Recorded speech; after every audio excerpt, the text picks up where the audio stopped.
I found out my wife was cheating because of a Venmo notification. Not even her Venmo, mine. A mutual friend had accidentally sent me a payment request instead of Jenna, my wife of 8 years. The note read, "For the hotel room last weekend, you wild thing." I stared at my phone screen in the Home Depot parking lot, a can of paint primer getting warm in my hand. The fluorescent lights hummed overhead while my brain tried to process what I was reading. Katie Brennan, Jenna's college roommate and supposed best friend, had sent this. But why would Jenna need to split a hotel room cost? We lived in Portland. All our friends lived in Portland. My hands started shaking as I opened my banking app. We had separate accounts for personal spending but shared everything else. That's what you do when you trust someone completely, right? When you've built a life together, bought a house in Selwood, started talking about having kids. Her account history loaded slowly, each second stretching like taffy. When the transactions appeared, I had to grip the shopping cart to stay upright. The Westbrook Hotel, 347.50, 2 weeks ago. The same weekend she'd told me she was visiting her sister in Seattle. The Riverside Inn, 289 Orsiauer, 3 weeks before that, when she'd supposedly been at a work conference. The Paramount Suites, 412.75. Another girls' weekend with Katie. 6 hotel charges in the past 3 months. 6 lies. 6 nights when I'd been home alone, watching Netflix, walking our dog Biscuit, maybe texting her goodnight while she was. I couldn't finish the thought. My phone rang. Jenna's face filled the screen. That photo from our trip to Cannon Beach last summer. Her blonde hair whipping in the wind. That smile I'd fallen in love with 9 years ago. I let it go to voicemail. She called again immediately. "Hey, babe," I answered, surprised by how normal my voice sounded. "Did you pick up the primer? I want to start on the nursery this weekend." Her voice was bright, cheerful. The nursery. We'd just decided last month to start trying for a baby. I felt sick. "Yeah, got it. Hey, quick question. Did Katie send you a Venmo request today?" The pause was barely a second, but I caught it. "What?" "No, why?" "She accidentally sent one to me. Something about a hotel room?" "Oh." Her laugh sounded forced now that I was listening for it. "That's from forever ago. We split a room at that conference in Seattle. She's so scattered, probably just getting around to it." "The one 2 weeks ago?" "Yeah, exactly." But the Westbrook Hotel wasn't in Seattle. It was 20 minutes from our house near the airport. I'd driven past it 1,000 times. "Cool, just wanted to check before I paid it," I said. "See you tonight?" I sat in my truck for 20 minutes after hanging up, just breathing. A family walked past. Dad, Mom, 2 kids in the cart. The life we were supposed to have. The paint primer sat on my passenger seat. Gentle clouds blew for a nursery that would never exist.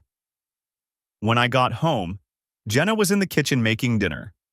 She looked up with that same smile, and I wondered how many times she'd practiced it. How many times she'd walked through that door after being with someone else and just smiled. "How was your day?" she asked, chopping vegetables. "Fine. Yours?" "Oh, the usual chaos at work. Emily is driving everyone crazy with the Jacobson account."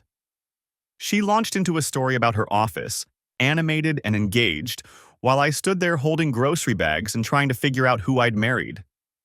That night, after she fell asleep, I took her laptop into the bathroom. I knew her password. We'd never hidden anything from each other. Or so I'd thought. Her email was a minefield. I found reservation confirmations, flirty messages with someone named D, and a whole folder labeled personal that made my stomach turn. The messages went back 7 months. 7 months of planning meetups, sending photos I couldn't bring myself to look at closely, making plans while I was at work as a civil engineer, designing bridges and foundations while my own life was collapsing. But the worst part? The messages to Katie. Jenna had been coaching her on what to say if I ever asked questions. They'd created an entire backup story, complete with fake conference schedules and restaurant recommendations for places they'd never been. I closed the laptop and looked at myself in the bathroom mirror. At 32, I'd thought I had everything figured out. Good job, beautiful wife, nice house, plans for the future. Now I looked like a stranger, pale, hollow-eyed, holding evidence of my wife's betrayal while she slept peacefully in our bed. The smart thing would have been to take screenshots, document everything, call a lawyer. But I wasn't thinking smart. I was thinking about confronting her right now, waking her up and demanding answers. I was thinking about throwing her laptop against the wall. I was thinking about 7 months of lies and how many times I'd said, "I love you" to someone who was actively deceiving me. Instead, I did something that would change everything. I sent myself every email, every photo, every receipt. Then I opened her text messages and found D. The contact had no name, just a phone number. The preview showed, "Can't wait for Friday. I've missed you." Friday was 2 days away. The growling started 3 weeks ago. I didn't think much of it at first. Biscuit was getting older, 7 years now, and I figured maybe he was developing some territorial thing. He'd stand by the front door during Jenna's evening jogs, hackles raised, this low rumble building in his chest that I'd never heard before. "What's wrong, buddy?" I'd ask, scratching behind his ears. But he wouldn't settle. Just kept staring at that door like something was coming through it. Then last Tuesday, I was working from home when I got the notification. The pet cam I'd installed 6 months ago, Jenna's idea actually, so we could check on Biscuit during the day, had detected motion in the living room. I pulled up the app expecting to see our dog doing something stupid. Maybe he'd gotten into the trash again. Instead, I watched a man let himself into my house with a key. The timestamp read 2:47 p.m., Tuesday afternoon, when Jenna was supposedly on her jog.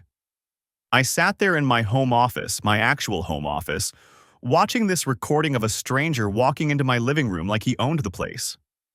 He was tall, maybe 6'2", wearing running shorts and a Nike pullover. Biscuit went absolutely ballistic, barking, snarling, lunging at him. The guy just laughed, said something I couldn't hear, and then Jenna came into frame. She was in her running gear. Sports bra, those expensive leggings, hair in a ponytail, and she walked right up to this man and kissed him. Not a peck. A full, deep kiss while our dog tried to physically insert himself between them. They disappeared down the hallway, toward the bedroom. I checked the timestamp again. 2:47 p.m. I pulled up my phone's location history. I'd been at a site inspection in Beaverton, 40 minutes away. My hands were shaking so badly I almost dropped the phone. I started scrolling through the pet cam history. The app stored 30 days of motion-triggered recordings.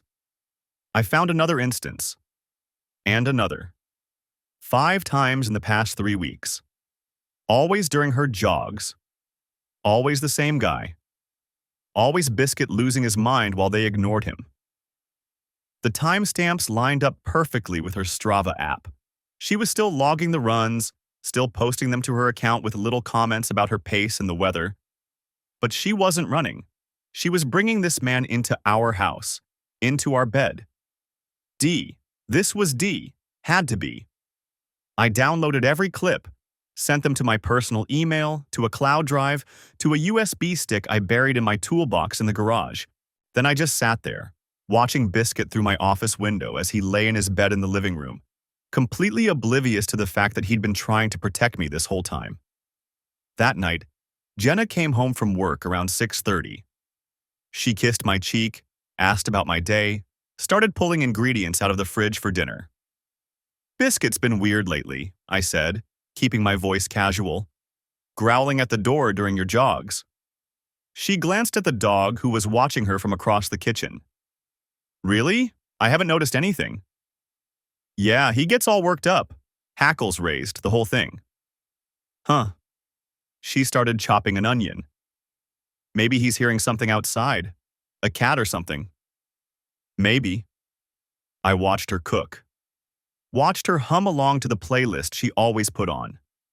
Watched her be completely, perfectly normal while my brain cataloged every lie, every casual deception, every moment she'd looked me in the eye and performed this whole charade. Friday was 2 days away. Her next jog, according to the pattern I'd mapped out. But I had a different plan now.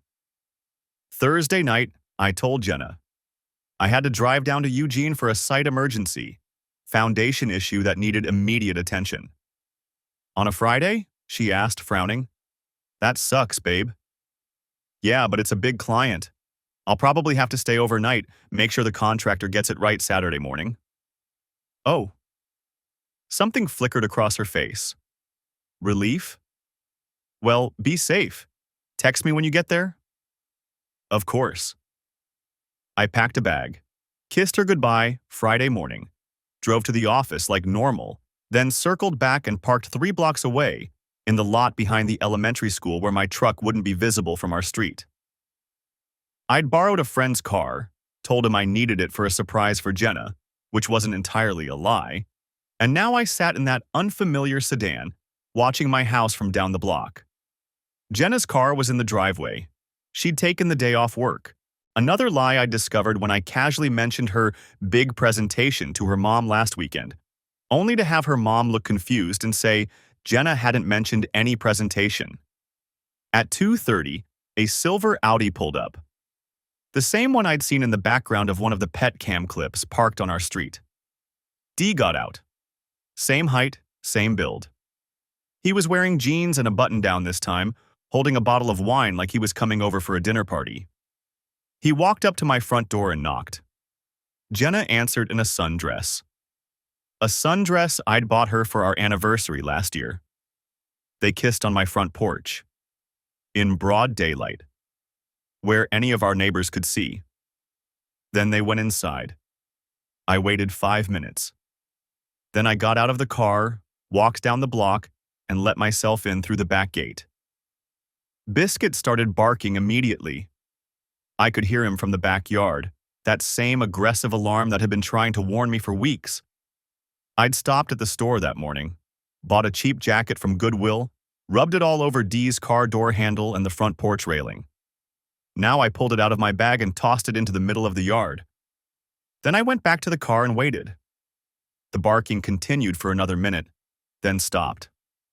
I pulled up the pet cam app. Watched Jenna try to calm Biscuit down while Dee stood awkwardly by the couch. She finally gave up and put the dog out back. Perfect. I waited 30 minutes. Long enough for them to get comfortable. Long enough for them to think they were safe. Then I drove around the block, parked in my own driveway, and walked up to my own front door. I could hear Biscuit going crazy in the backyard. I unlocked the door, loudly, making sure they'd hear, and stepped inside. Jenna, I'm home. Foundation guy canceled. Can you believe? I walked into the living room. Jenna was on the couch, fully dressed, thank God, but her face had gone completely white. Dee was standing by the window, wine glass in hand, frozen like a deer in headlights. Oh, I said, we have company. Babe. Jenna stood up fast, smoothing her dress. This is Tyler, from work. He was just, Tyler, I repeated. Not Dee, Tyler. From work. Yeah, we were just going over some. Biscuit's losing his mind out back, I said, cutting her off. Wonder why he's so worked up. I walked past them, through the kitchen, and opened the back door. Biscuit came tearing inside, and the second he saw Tyler, he went ballistic. Snarling, snapping, lunging against my grip on his collar. Whoa! Tyler backed up, nearly dropping his wine. Jesus! That's so weird, I said over Biscuit's barking. He's usually so friendly. Must really not like you for some reason. Maybe I should go, Tyler said, edging toward the door. Yeah, I said. Maybe you should. He left fast, didn't even say goodbye to Jenna, just grabbed his keys and practically ran to his car. I let Biscuit pull me to the front window, watched Tyler peel out of our driveway while our dog tried to launch himself through the glass. "Good boy," I whispered. "Good boy." Behind me, Jenna was already spinning her next lie. I could hear it in her breath, in the pause before she spoke. But I was done listening. I had the pet cam footage. I had the timestamps. And now I had a name and a license plate. Time to make some calls. The silence after Tyler fled lasted maybe 3 seconds before Biscuit started whining. Not the aggressive growl he'd used on Tyler, but a confused, worried sound. He kept looking between me and the front door, then toward the bedroom where Jenna had locked herself. I stood in my living room, my hands still shaking, listening to muffled sobbing through the bedroom door. The wine bottle Tyler had brought sat on the kitchen counter, unopened. Chateau something or other. $43, according to the price tag, still stuck to the glass. He'd brought expensive wine to sleep with my wife in my house. I picked up my phone and opened the pet cam app one more time. Scrolled back through the footage I'd already watched a dozen times. There was Tyler on Tuesday at 7:47 p.m. letting himself in with a key. Biscuit going ballistic. Tyler tossing him a treat. You could see it arc through the air. And Biscuit refusing it, backing into the corner by the couch, growling. Monday at 8:02 p.m. Same thing. The previous Thursday at 7:53 p.m. Biscuit actually lunging at him that time, and Tyler jerking back, saying something. No audio on the camera, but his mouth formed words that looked a lot like crazy dog. I scrolled further back. Found the first time, 3 weeks and 2 days ago. Tyler entering more cautiously, Biscuit's reaction immediate and violent. And there, I'd missed this detail before, Biscuit grabbing something from near the door. Tyler's jacket sleeve, ripping at it before Tyler yanked it away. My dog had been trying to tell me for almost a month. "I'm sorry, buddy," I said. Biscuit's ears perked up. "You're a good boy. You're such a good boy." He trotted over, tail wagging uncertainly, and I scratched behind his ears the way he liked. His tail picked up speed. The bedroom door opened. Jenna stood there, mascara streaked down her face, still wearing the running clothes she'd put on for her jog. Her eyes were red and swollen. "Can we talk?" Her voice came out small, broken. Biscuit's growl started low in his chest. "Biscuit, quiet." He stopped growling but stayed pressed against my leg, tense. "Please," Jenna said. "I can explain." "You gave him a key to our house," she flinched. "It wasn't supposed to be like this. I was going to end it. You gave him a key." I kept my voice level. "To the house we bought together. Where we were planning to start a family." "Michael, please. How long?" She wrapped her arms around herself. "Does it matter?" "Yeah, it matters." 7 months. She said it so quietly I almost didn't hear. 7 months. The emails had gone back 7 months. But I asked anyway. "Just Tyler?" Her silence answered. "How many?" That's not fair." "How many, Jenna?" 2. She wiped at her face. "Tyler, and before him there was someone else, but that ended when Tyler and I held up my hand. Couldn't listen to more. "Get out." "What?" "Get out of my house, tonight." "Michael, you can't just—" "My name is on the deed. Sole owner. You know that." We'd bought it before we got married, with money from my grandfather's estate. Jenna had never contributed to the mortgage. "You have no legal right to be here if I tell you to leave. But all my things, you can come back tomorrow with someone to help you pack. Not Tyler. Anyone but Tyler. You have 1 hour to grab what you need for tonight." She stared at me. "You're serious?" "Completely." "Where am I supposed to go?" "Katie's place. A hotel. I don't care." I pulled out my phone, opened my banking app, and started recording the screen. "I'm documenting that I'm not preventing you from accessing our joint account. Take whatever you need, but you're not staying here tonight." "This is insane." Biscuit's growl came back. louder. Jenna looked at him, then at me. Something in her expression shifted. Fine, fine, let me pack. She disappeared into the bedroom. I heard drawers opening, hangers scraping. Biscuit stayed glued to my side, his body vibrating with tension. My phone buzzed. A text from an unknown number. This is Tyler Garrett. I'm sorry about tonight. I didn't know you were coming back. Jenna said you were out of town until Sunday. I stared at the message. He was apologizing for the timing, not for sleeping with my wife, not for having a key to my house, just for getting caught. Another text. For what it's worth, she really does love you. This wasn't about that. I blocked the number. Jenna emerged 15 minutes later with an overnight bag and her laptop case. She'd changed into jeans and a sweater, washed her face. She looked younger somehow, vulnerable. I'll come back tomorrow around noon, she said. With my sister. Fine. She hesitated at the door. Michael, I know you don't want to hear this right now, but I need you to know. No, I cut her off. You don't get to make yourself feel better. Just go. She left. The door clicked shut behind her. I stood there for a long time, Biscuit pressed against my leg, listening to her car start and pull away.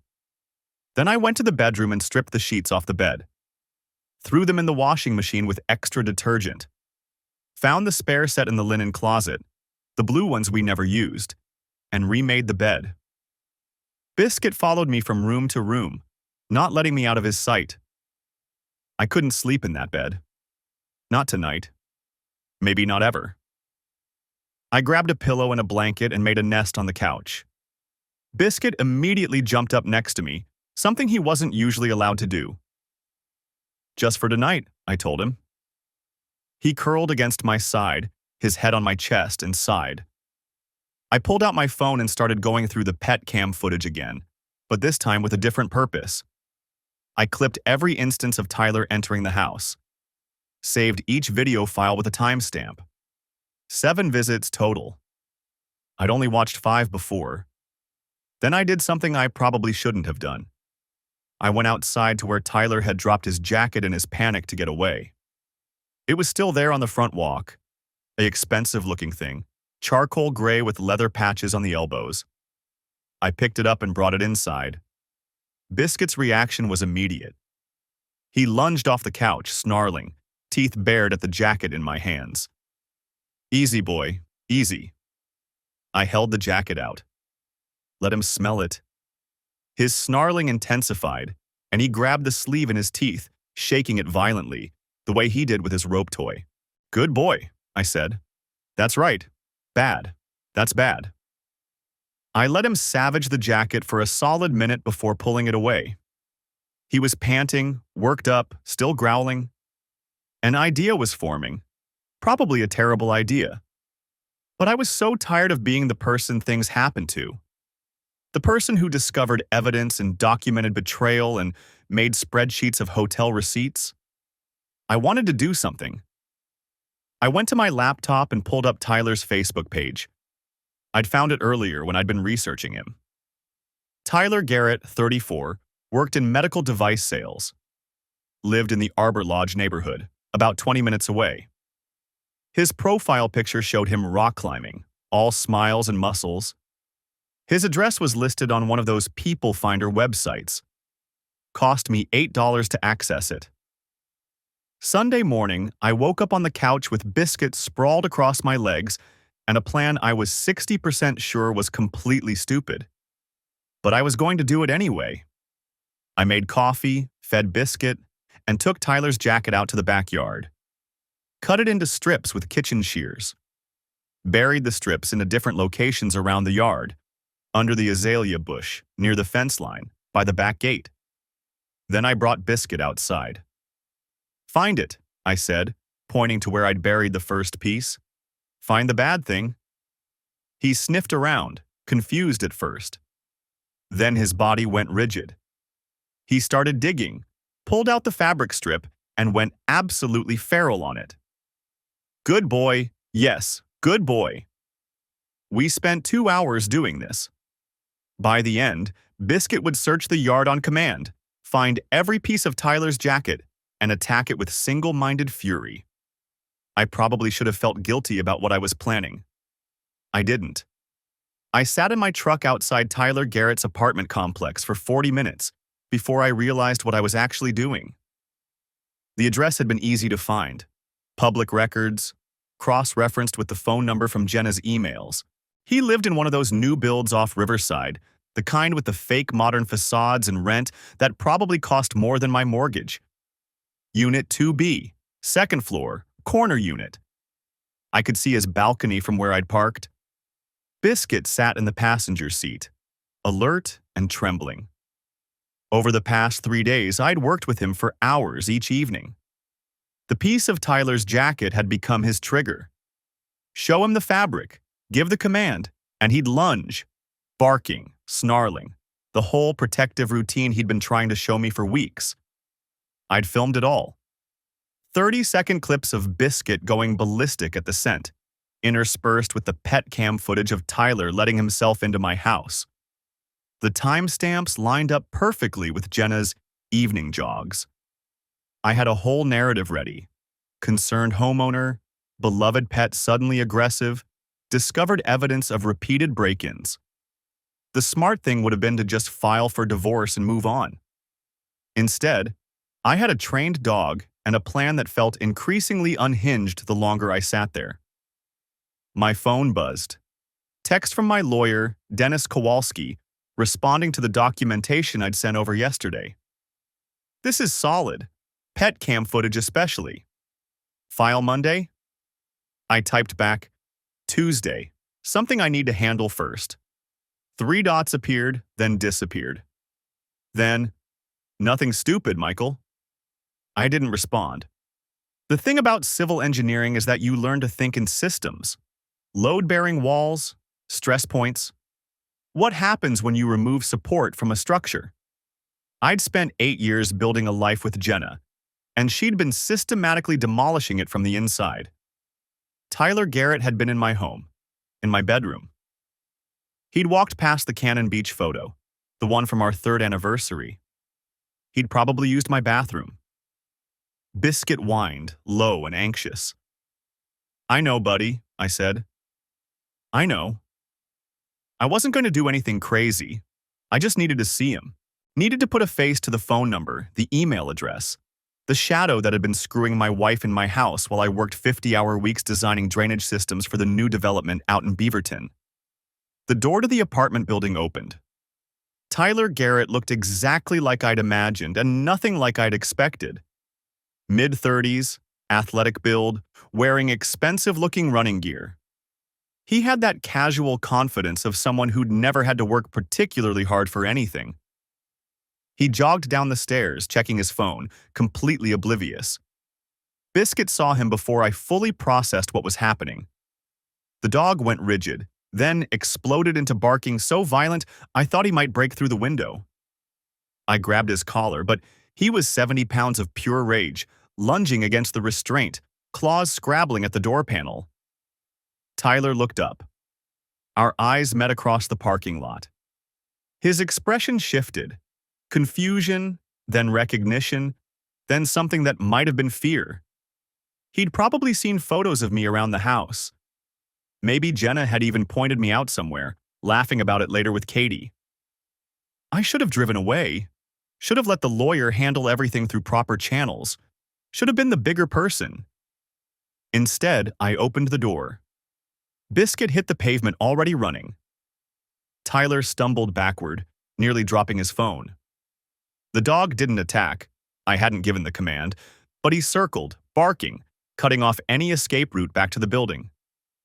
"Call him off!" Tyler shouted. "Call off your dog!" I walked over slowly, phone already recording. Weird. He's usually so friendly. Must be your scent or something. I'll call the cops. Go ahead. I kept my voice level, almost pleasant. I'm actually here to talk to you about that. See, I've been reviewing my home security footage. Pet cam, actually. Biscuit here has been trying to warn me about something for weeks. Tyler's face went pale. I don't know what you're talking about. Unit 2B, right? Tyler Garrett? Funny thing, that's the same name on the key I found in my bedroom, the one that opens my front door. I hadn't actually found a key, but his expression confirmed the guess. How long were you planning to keep letting yourself into my house? Look, man. Biscuit, quiet. The dog stopped barking but maintained his position, a low growl rumbling in his chest. Here's what's going to happen. I have footage of you entering my home without permission on 6 separate occasions. Timestamps, clear face shots, the whole thing. I also have footage of my dog, my very protective, very well-trained dog, reacting to your scent with extreme aggression. Tyler's hands were shaking. Jenna said you were never home during her evening jogs? Yeah, except I was home last Thursday. And I've got a lawyer who's very interested in discussing criminal trespass charges. I took a step closer. Biscuit matched the movement. But I'm a reasonable guy, so here's the deal. You stay away from my wife. You stay away from my house. You change your number. You delete her contact info. You forget she exists. And I don't send this footage to the police. She told me you two were separated. Do I look separated to you? I pulled up the pet cam footage on my phone, turned it toward him. This is you, in my bedroom, 3 weeks ago, while I was at work, while my wife was supposed to be exercising. He watched the clip, and whatever color remained in his face drained out. Jesus.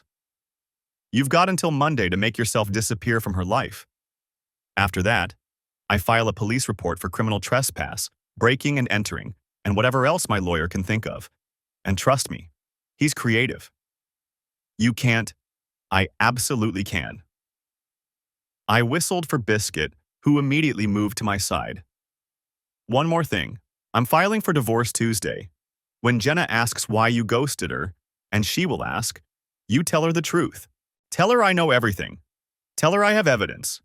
Tell her that her husband isn't quite as oblivious as she thought. Tyler opened his mouth, closed it, then nodded. Good talk. I headed back to my truck, Biscuit trotting beside me.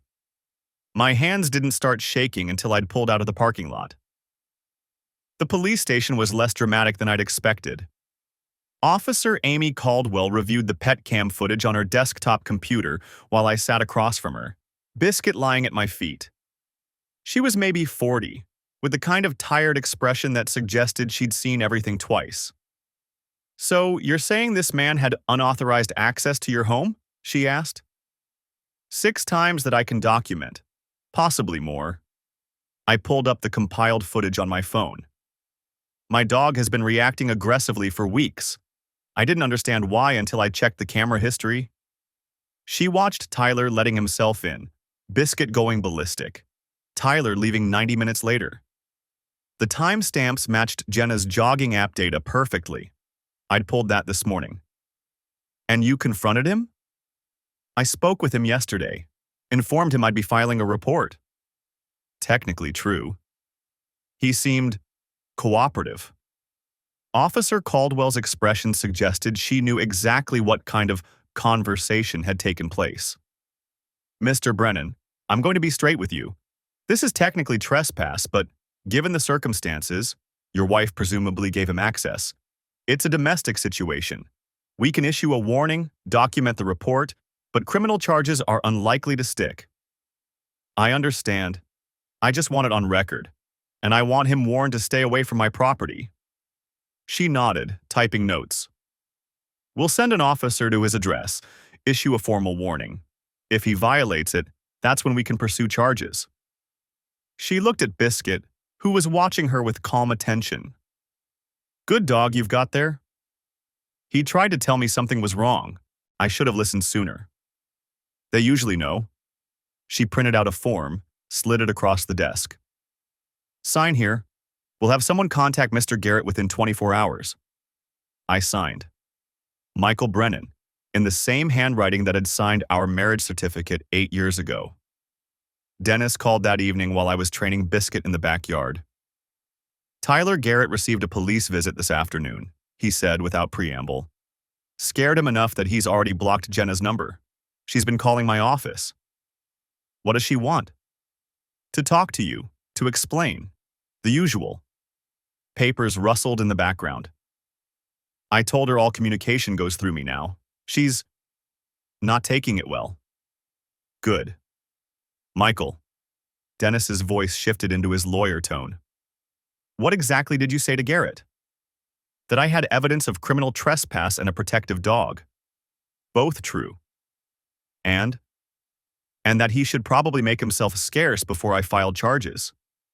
Also true. A long pause. The police report mentions your dog being trained to respond to Garrett's scent.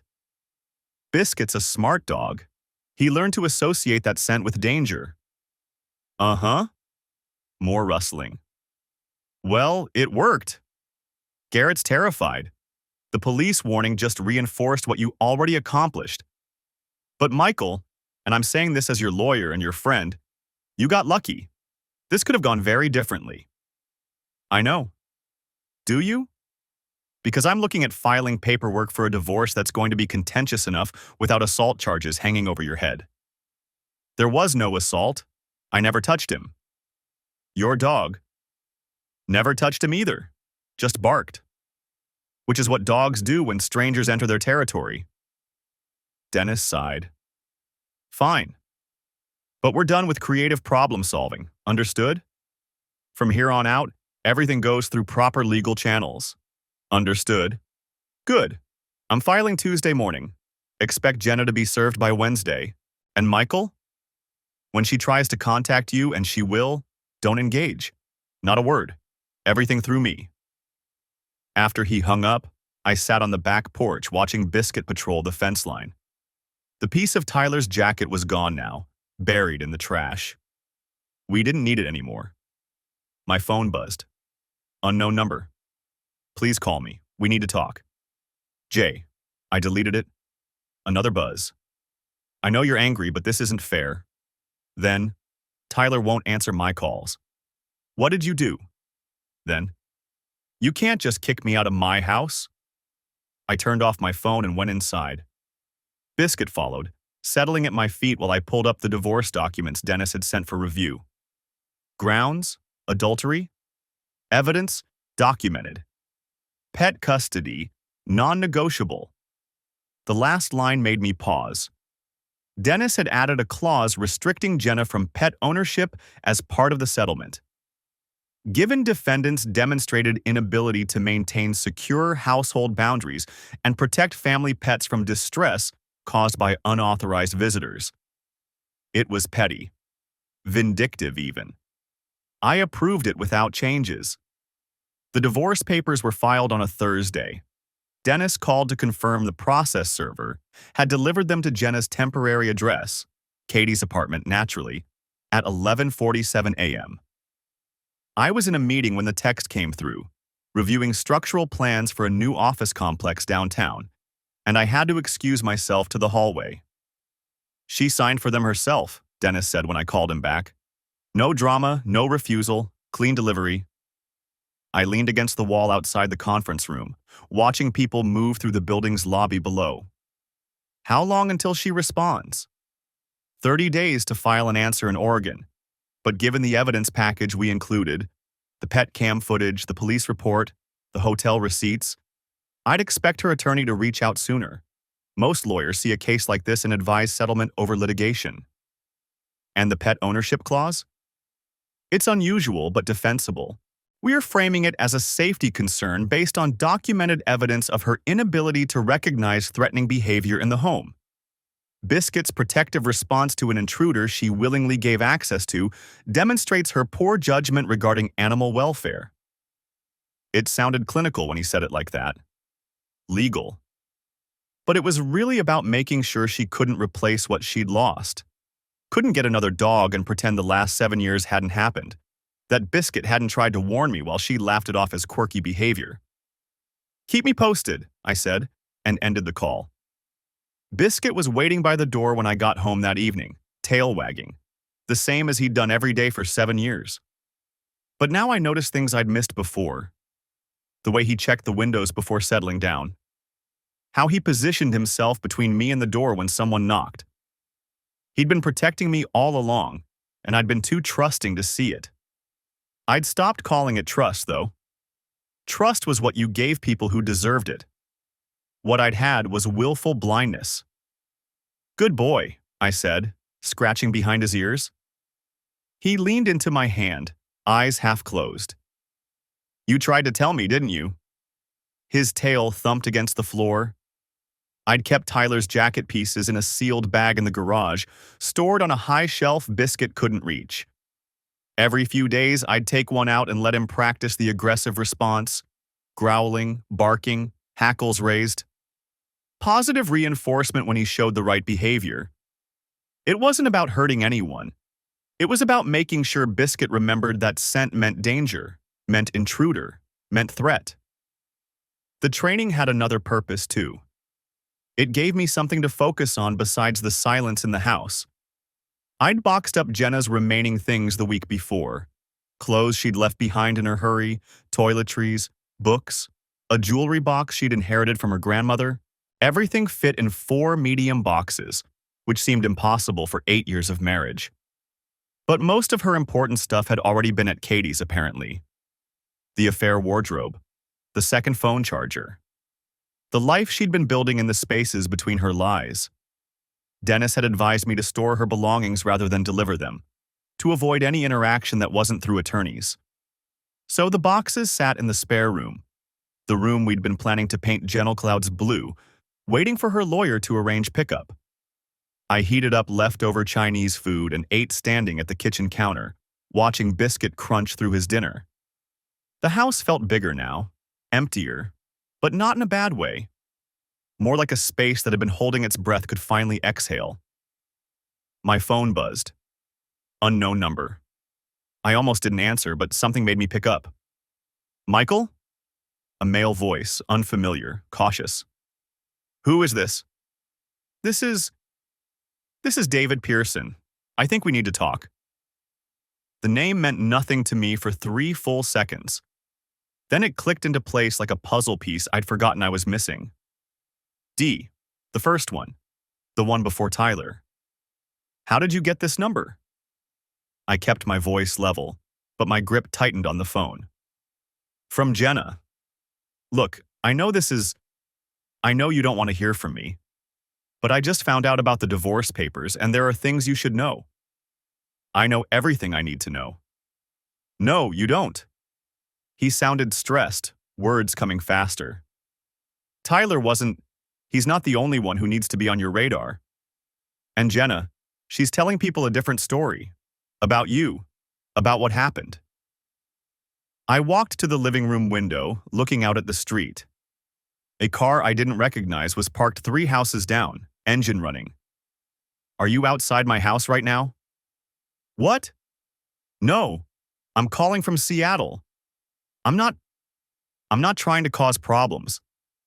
I'm trying to give you a heads up." "About what?" A long pause.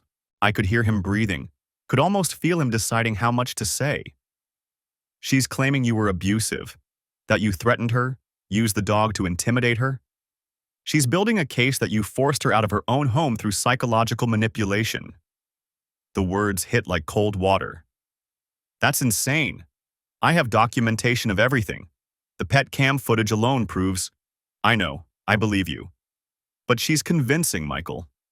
She convinced me for 4 months that her marriage was basically over, that you were just roommates waiting for the right time to split. She's good at making people see what she wants them to see." I sat down on the couch, Biscuit immediately jumping up beside me, despite the house rules Jenna used to enforce about furniture. I didn't push him off. "Why are you telling me this?" "Because I was where Tyler is now. And when she was done with me, when I started asking questions about why she was still living with you, still posting couple photos online, she cut me off completely, blocked me everywhere. And I found out later she'd told Katie and her other friends that I'd been stalking her, that she'd had to get away from me for her own safety."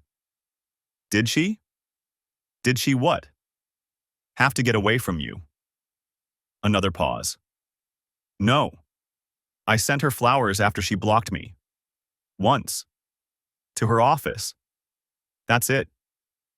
But apparently that became this whole narrative about me not respecting boundaries, showing up places uninvited. None of it was true, but it didn't matter. Her friends believed her. I thought about Tyler's face when I'd confronted him with Biscuit, the genuine fear in his eyes. The way he'd stammered about not knowing I existed, about Jenna telling him she lived alone. What do you want from me, David? Nothing. When I heard about the divorce, about the police report on Tyler, I realized she's doing it again. The same pattern. And I thought you should know what you're dealing with. She's not going to just accept the divorce and move on. She's going to fight, and she's going to make you the villain in whatever story she needs to tell. Biscuit rested his head on my leg, warm and solid. Out the window, the unfamiliar car pulled away from the curb and drove off. Probably just someone visiting a neighbor. I have a lawyer, I said. Good documentation, the truth. Yeah, I hope that's enough. David's voice softened. I really do. Just watch your back. And maybe check what she's posting on social media. She's good at controlling narratives. He hung up before I could respond. I sat there for a long moment, phone in hand, processing. Then I opened Instagram for the first time in 2 weeks. Jenna's account was private now, but I could still see her profile picture, a photo of her laughing, taken at Cannon Beach years ago. The same photo that used to make me smile. Her bio had changed, though. Healing and growing. Some journeys you have to walk alone. Below it, her follower count had jumped by almost 300 people. I clicked over to Katie's public account, and there it was. A post from 3 days ago. A photo of Jenna on Katie's couch, looking small and sad, wrapped in a blanket. The caption made my stomach turn. Sometimes the strongest thing you can do is leave. So proud of this warrior for choosing her safety and peace. If you're in a situation where you don't feel safe, please reach out. You're not alone. Survivor. Strong. You are not alone. Emotional abuse. 467 likes. 83 comments, all supportive, all telling Jenna how brave she was. I scrolled through them, feeling something cold settle in my chest. You deserve so much better, babe. I always knew something was off about him. Stay strong. You've got this. Sending love and light during this difficult time. Not one person asking what actually happened. Not one person questioning the story. Biscuit whined softly, sensing my tension. I closed the app and called Dennis. The doorbell camera alert lit up my phone at 11:47 p.m.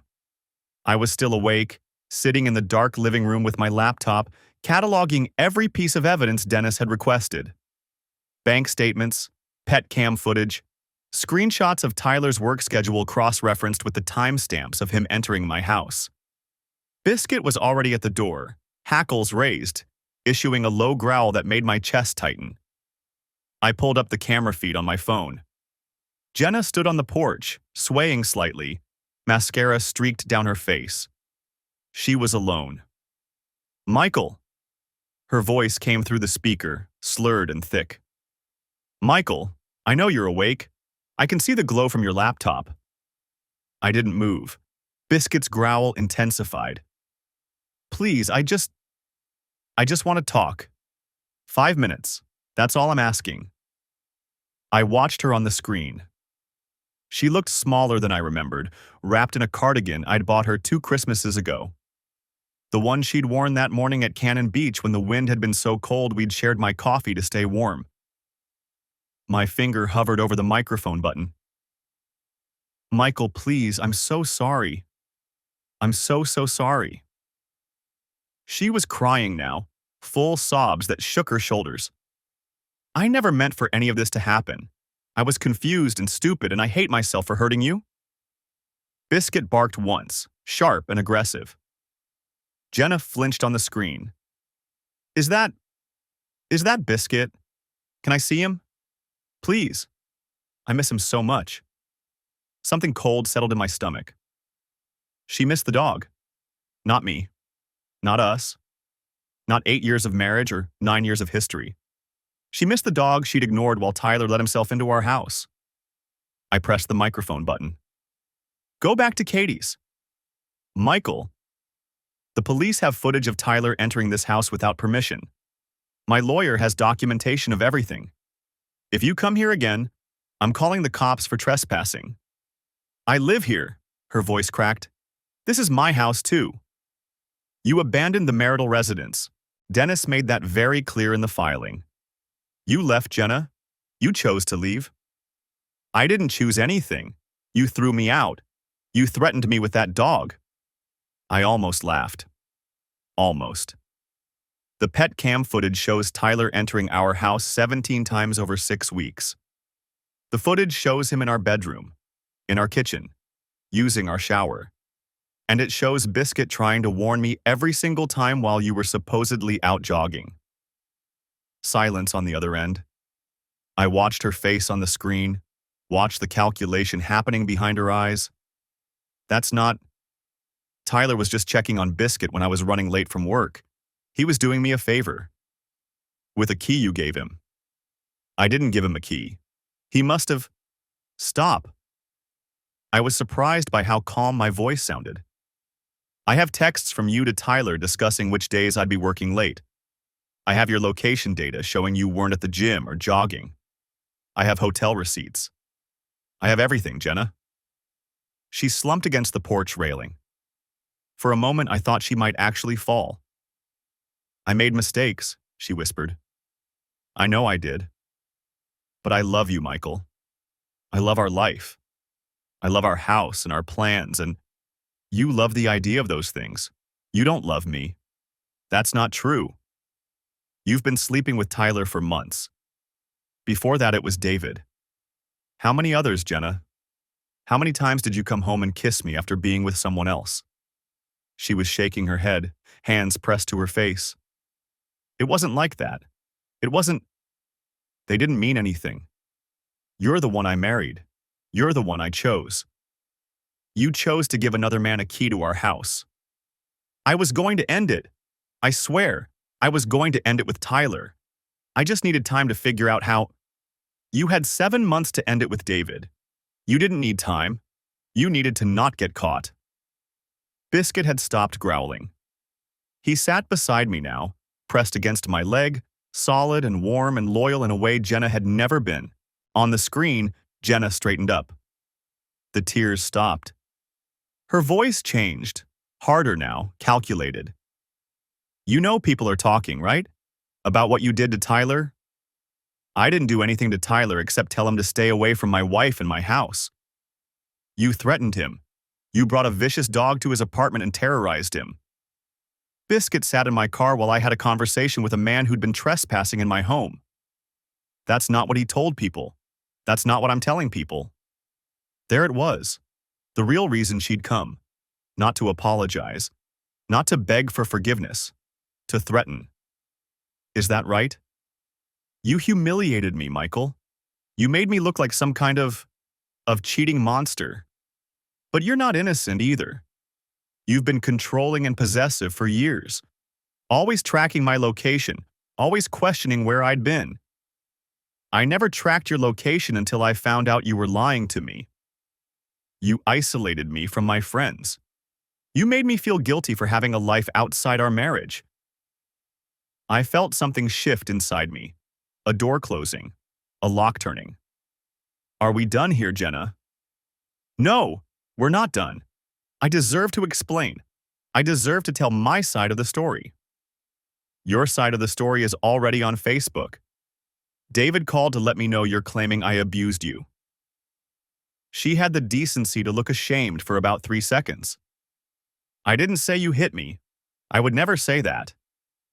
Just that I'm controlling and used the dog to intimidate you. You did use the dog. You trained him to attack Tyler's clothes. You made him aggressive toward me. I trained him to alert to Tyler's scent because Tyler was breaking into our house. Biscuit was trying to warn me for weeks and I ignored him.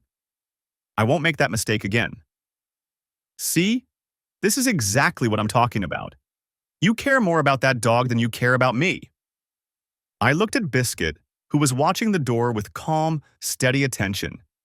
He'd tried to protect me. He'd tried to tell me something was wrong. He'd been more honest than my wife had been in months. Yeah, I said quietly. I guess I do. Jenna's face crumpled.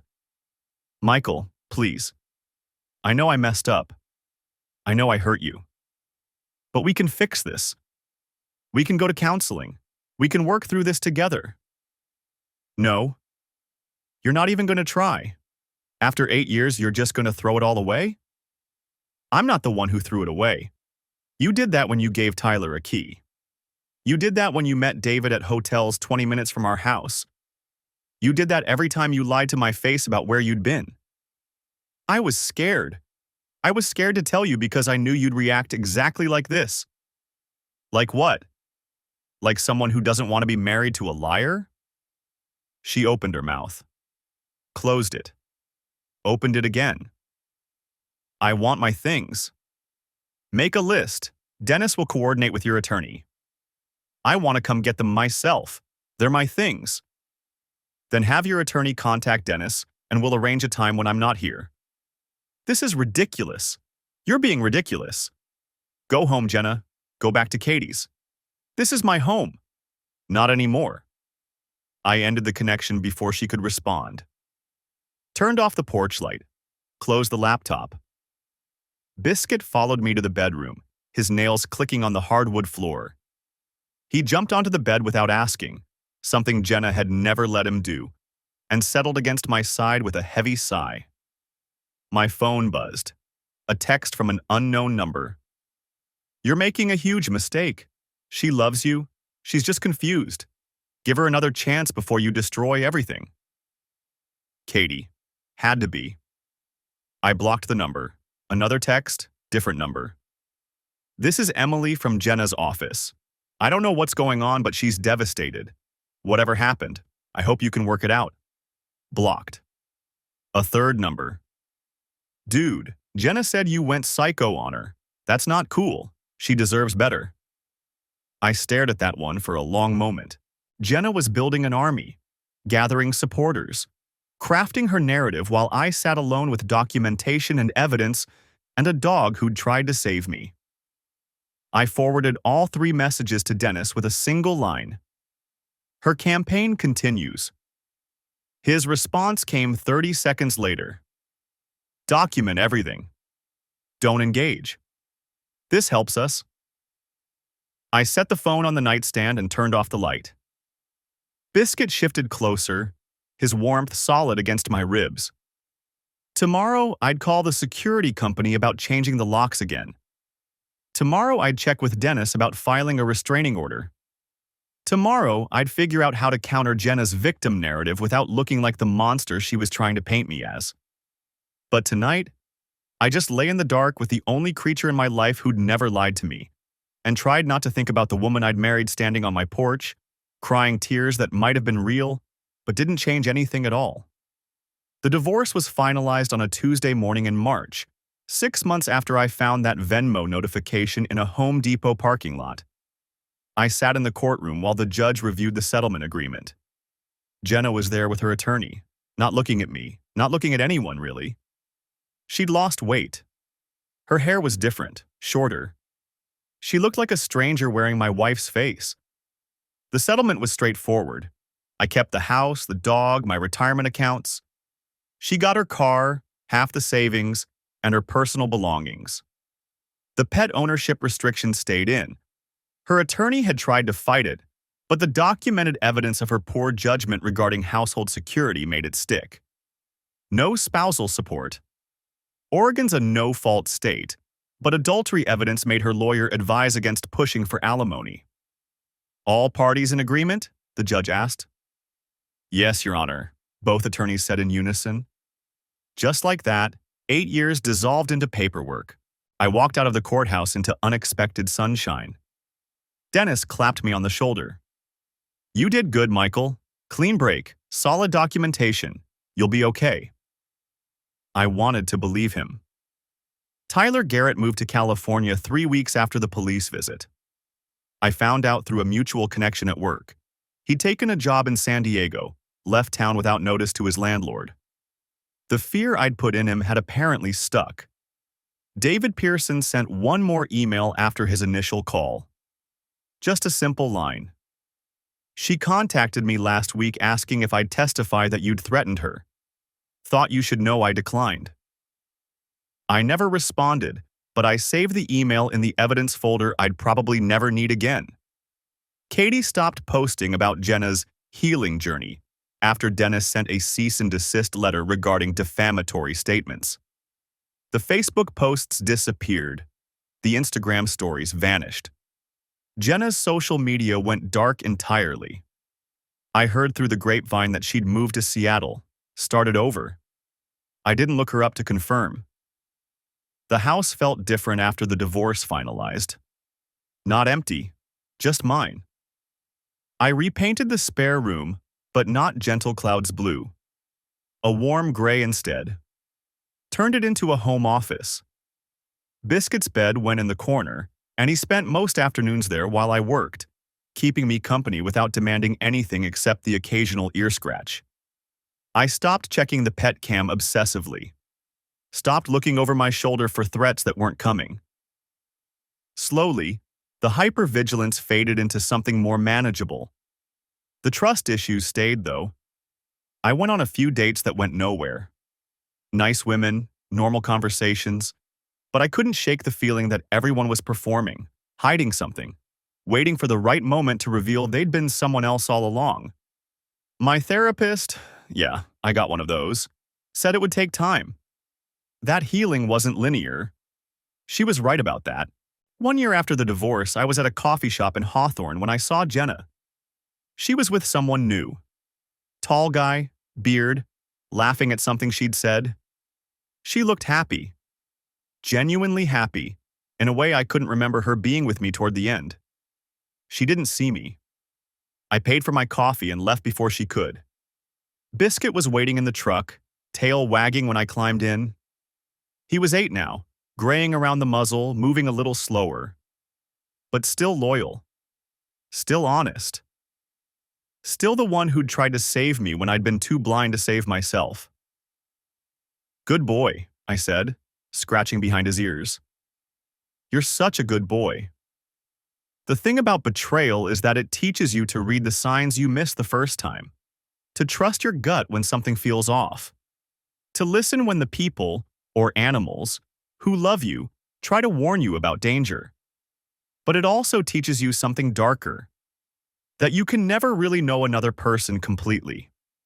That the life you think you're building might be constructed on foundations that were rotting from the inside all along. That love and lies can coexist in the same space, in the same person, in the same marriage, until one day the weight becomes too much and everything collapses. I'd spent 8 years with Jenna, shared a bed, a home, a life, made plans for children who would never exist, and I'd never truly known her at all. The lesson wasn't about trust, though everyone kept telling me it was. It wasn't about being more careful next time, more guarded, more suspicious. The lesson was simpler and harder than that. Some people will lie to you with a smile on their face and love in their voice, and no amount of vigilance will change who they choose to be when you're not watching.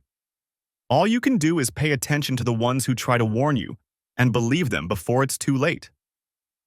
I still live in the Selwood house, still work as a civil engineer, designing structures that will outlast the people who build them. Biscuit still sleeps on the bed, still follows me from room to room, still greets me at the door like I'm the best thing that ever happened to him. Maybe I'll trust someone again someday. Maybe I'll meet someone who doesn't make me check their location or count the hotel charges or wonder what they're really doing during their evening jogs. Or maybe I won't. Either way, I'm okay. I have a house that's truly mine, a dog who never lied to me, and the hard-won knowledge that sometimes the life you save is your own, even if you needed a 70-pound rescue mutt to show you how. That's enough. For now, that's enough.